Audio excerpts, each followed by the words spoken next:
Hola, teman-teman penikmat film. Balik lagi di channel Ikal Review. Kali ini, saya bakal bahas film horor terbaru yang berjudul Jurnal Risa by Risa Saraswati. Ini ialah horor dokumenter yang mencoba menghadirkan teror dengan konsep found footage. Film ini diawali sama aktivitas uji nyali di tempat angker. Ada satu peserta yang narsis banget sampai memanggil entitas yang gak boleh disebut namanya. Akibatnya, dia kerasukan dan ketempelan sampai ke rumah, mengakibatkan tragedi yang mengerikan. Film ini sutradaranya Rizal Mantovani. Film ini pakai pendekatan konsep found footage. Tapi pas udah nonton, rasanya nggak terlalu found footage. Emang ada vibe dokumenternya, tapi nggak konsisten. Pendekatan dokumentari di film ini seharusnya bisa lebih kuat. Contohnya, di The Medium atau Keramat, POV kameramennya bikin kita merasa ada di sana. Tapi di Jurnal Risa, saya ngerasa angle-nya kurang jelas.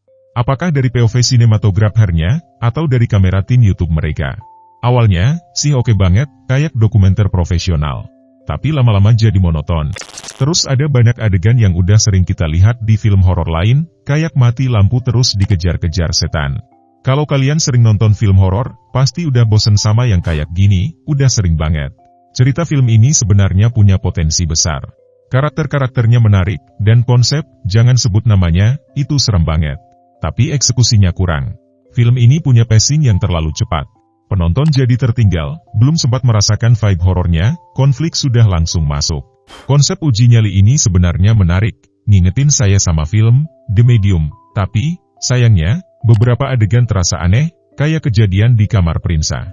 Ini bikin beberapa adegan terasa kurang masuk akal. Terus juga yang menarik, di sini ada adegan masuk ke dunia lain, mirip kayak film Keramat. Tapi sayangnya, repetitif sama nggak ada rules yang jelas. Tiba-tiba aja masuk dunia gaib, jadi agak aneh. Kalau dari segi akting, para pemain cukup solid, terutama keluarga indigo Risa Saraswati. Sayangnya, Risa Saraswati sendiri nggak banyak tampil di film ini.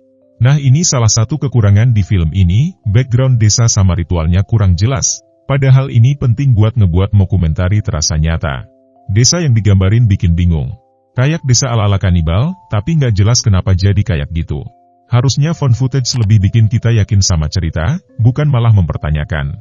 Terus juga ada beberapa adegan kematian yang terasa ambigu, kayak waktu salah satu karakter jatuh dari atap. Badannya patah, tapi waktu diangkut warga, badannya terlihat baik-baik aja. Ini bikin continuity adegan terasa kurang konsisten. Nah poin plus film ini ada di jumpscare-nya, jumpscare di film ini cukup solid, ya walaupun cuman ngasih sensasi sesaat. Buat kalian yang suka teriak-teriak sewaktu nonton film horor, film ini cocok banget. Soalnya emang ada beberapa adegan yang bikin saya merinding, terutama pas Prinsa kerasukan terus ngomongnya make bahasa Sunda sama bertingkah aneh-aneh. Itu lumayan bikin bulu kuduk merinding sih.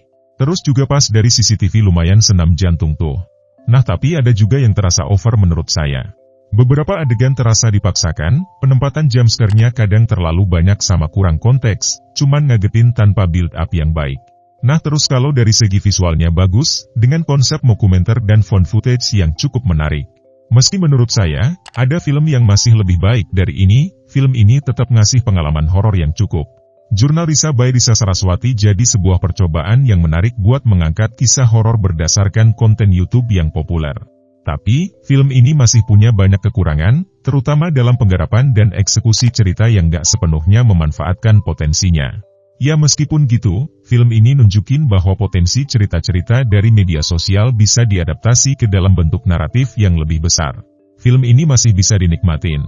Jadi, ajak keluarga kalian nonton mumpung masih libur sekolah. Oke, teman-teman, itu dia ulasan singkat tentang film Jurnal Risa by Risa Saraswati.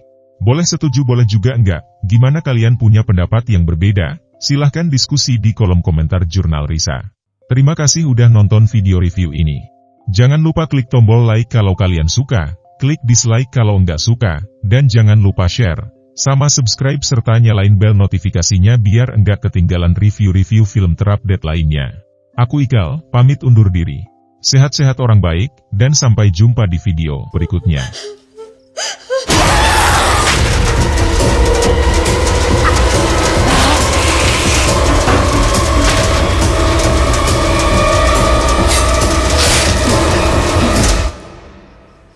Prinsa!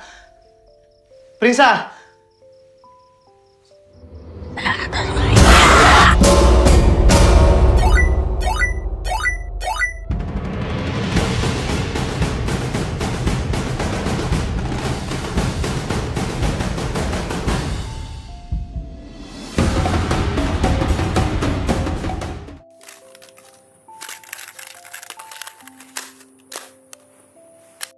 dum dum dum.